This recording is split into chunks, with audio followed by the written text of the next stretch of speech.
Hola, ¿qué tal? Muy buenos días para todos. Hoy 8 de febrero del 2023 a las 10:13 de la mañana los saluda Julián Giraldo, gestor y analista técnico de la empresa Quantum Group. Vamos a dar inicio al tercer día de la segunda semana del segundo mes del año con nuestro matutino seguimiento a los índices americanos y el petróleo, trayendo a coalición los temas más importantes a nivel geopolítico, macroeconómicos y técnicos de la actualidad.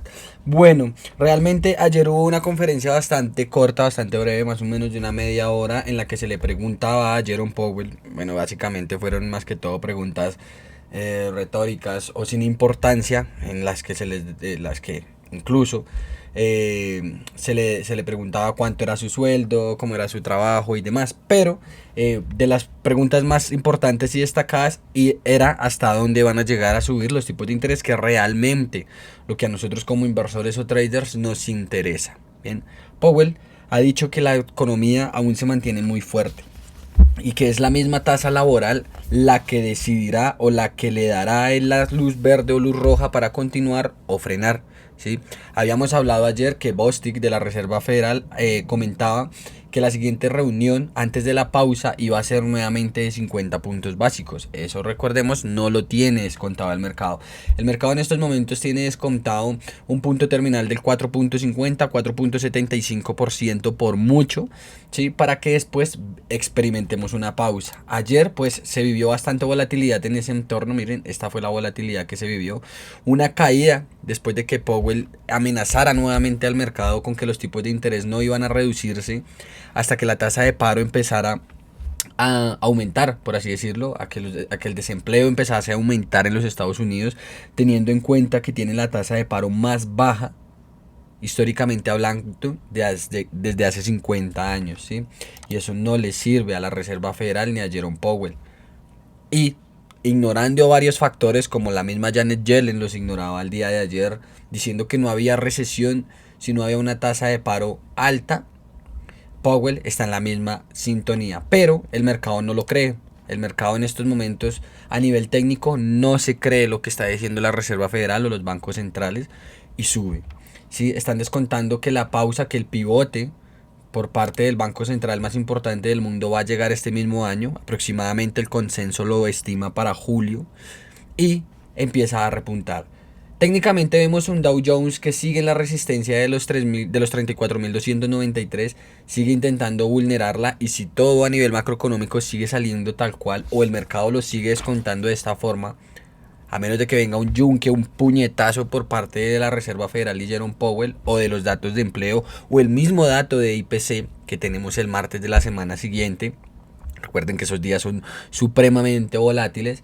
El Dow Jones podría superar la zona de los 34.293 y dirigirnos a máximos, teniendo en cuenta y respetando este fractal que nosotros habíamos visto, o esta conformación, este chartismo que tiene el Dow Jones desde el 20 de diciembre del año pasado 2022, ¿sí? En el que comentamos que es cierto que ha perdido el nivel de los 33.588, es verdad, no ha logrado superar el nivel de los 34.900 y se encuentra en una especie de lateralización. Sin embargo, se encuentra haciendo un patrón de chartismo bastante interesante, dejándonos bajos crecientes, ¿sí? Y posiblemente altos cada vez más crecientes, para que el Dow Jones sí nos dé una pista de que se va a querer ir a máximos. ¿Sí? Teniendo en cuenta también esa constante que está realizando en esta resistencia, es bastante a poner atención, sobre todo a los datos de la macroeconomía o a la expectativa que tenemos en estos momentos por parte de los bancos centrales, o en especialmente, de la Reserva Federal,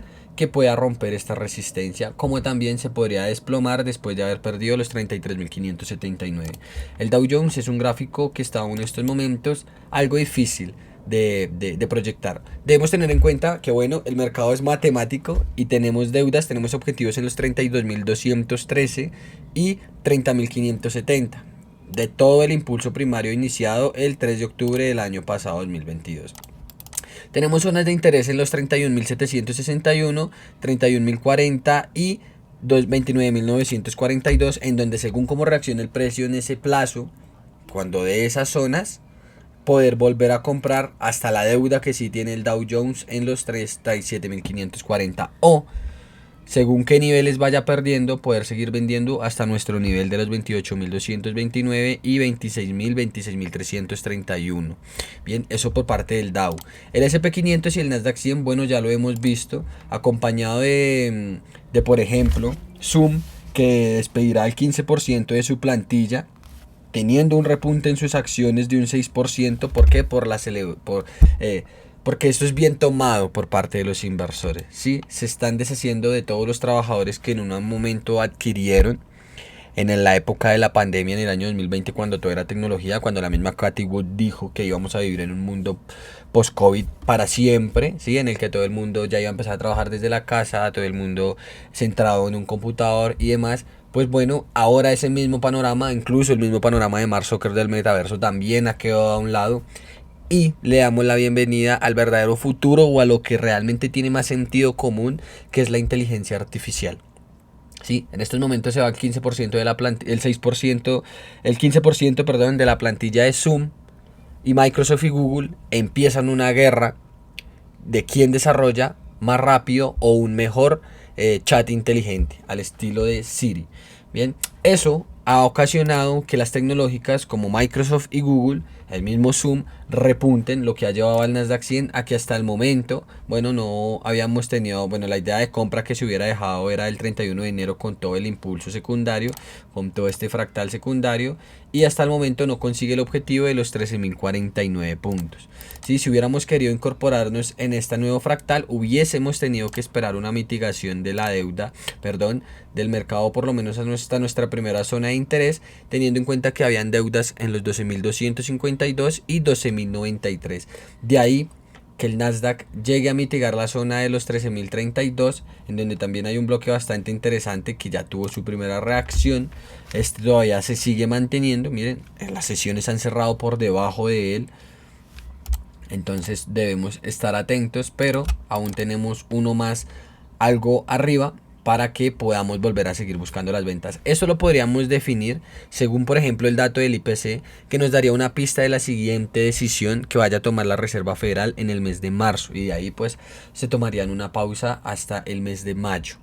Bien, por el momento buscamos compras en fractales de menor temporalidad y seguimos con las coberturas en el largo plazo, acompañando la estructura bajista todavía que mantiene el Nasdaq 100 y el S&P 500, que prácticamente son los mismos gráficos. ¿Sí? Si lo vemos bien, bueno, el S&P sí nos dejó la entrada en compra, faltándole todavía la zona de los 4.061 puntos para liquidar. Vamos a actualizarlo. Aquí está. Esa sería la zona que le hubiese faltado a ese impulso secundario para oxigenar, pero al parecer sí va a funcionar la compra hasta nuestro objetivo de los 4.257, en donde volveremos a vender según cómo reaccione el mercado. Ojo, según cómo reaccione. Igualmente recuerden que cada idea, proyección o especulación que se deje en el canal en ningún momento intenta hacer una asesoría de inversión. Simplemente nuestro panorama y un poco de nuestra forma de trabajar. Desde Quantum Group y Aurion International School no nos hacemos responsables por ninguna pérdida o ganancia que ustedes tengan simplemente por ver un video en YouTube. Bien, ahora el petróleo. Bueno, el petróleo vuelve y juega. Nos encontramos en esta retórica del cambio climático, de la transición a las energías renovables y al hidrógeno verde, de la energía solar, de la energía, sí, de las energías limpias para el planeta Tierra, sí. Pero al mismo tiempo nos encontramos en esa encrucijada de que eso es un proyecto a largo plazo, es bastante costoso y amenaza con aumentar la inflación, ¿de acuerdo? También tenemos la hipocresía de los gobiernos, por ejemplo, el gobierno alemán, que rompe el tratado firmado en Francia del cambio climático, y también rompe el récord el año pasado de quema de carbón, ¿sí? Entonces, esto es un tema de mucho tiempo para discutir sobre el cambio de las energías fósiles a las energías renovables, que son necesarias para el planeta Tierra, pero afectan a la economía posiblemente a muy largo plazo. Incluso Bridgewater de Ray Dalio, los principales gestores de capitales de uno de los fondos de inversión más importantes e históricos del mundo, han comentado que la historia, o que nosotros actualmente nos vamos a enfrentar a recesiones más largas y profundas, más duraderas, más constantes, ¿sí? Vamos a entrar en un bucle en el que si antes se demoraba 10 años la economía en auge y un periodo de tiempo determinado de 5 años por estadística en recesión, pues ahora mismo nos vamos a encontrar en recesiones y en recuperaciones constantes, ¿sí? Lo que llamaron algunos estadistas o listos del mercado, como les dice José Luis Cava, policrisis, ¿sí?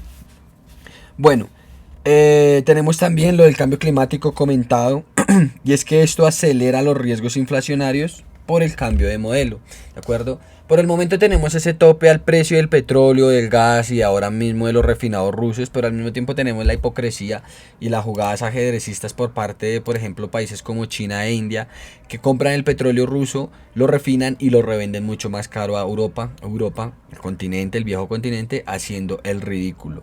Ahora mismo podemos ver que el tope al precio del petróleo del 5 de febrero, el fin de semana pasada, no hizo efecto inmediato, pero el petróleo se encuentra en la misma retórica que el Dow Jones. Fíjense cómo ha respetado en 3 ocasiones el nivel de los $73 por barril, con solo un rompimiento por debajo de los mismos en los $70, pero ahí mismo se ha mantenido con la posibilidad tanto fundamental como técnica de que repunte como mínimo a nuestro objetivo en los $97 por barril. Si eso llegase a suceder, bueno, la inflación entraría nuevamente en un repunte y ahí estaría el fantasma, lo que llevaría a Powell a que, como no es un shock de oferta, sí, o sea, no es una inflación que pueda controlar simplemente la Reserva Federal subiendo tipos de interés, tendría que mantenerlos altos por más tiempo. Recordemos, eso no lo tiene descontado el mercado. Hasta el momento el petróleo se mantiene en esta consolidación desde el 9 de diciembre del año pasado, ya va a cumplir prácticamente 2 meses en este movimiento.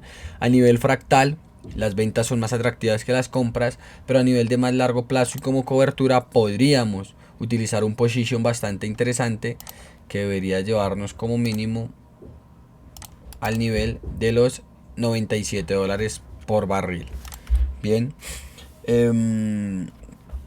Bueno, tenemos lo que había dicho Powell, Biden celebrando tener la tasa de paro más baja desde 1969, diciendo que aún no han terminado. Ayer lo dijo en el debate de Estado de la Unión, celebrando, todo el mundo le aplaudía, todo el mundo, wow, el mejor presidente, la tasa de paro más baja en décadas, pero sin mencionar que pues lo más seguro es que apuntalen o lleven a Estados Unidos a una recesión.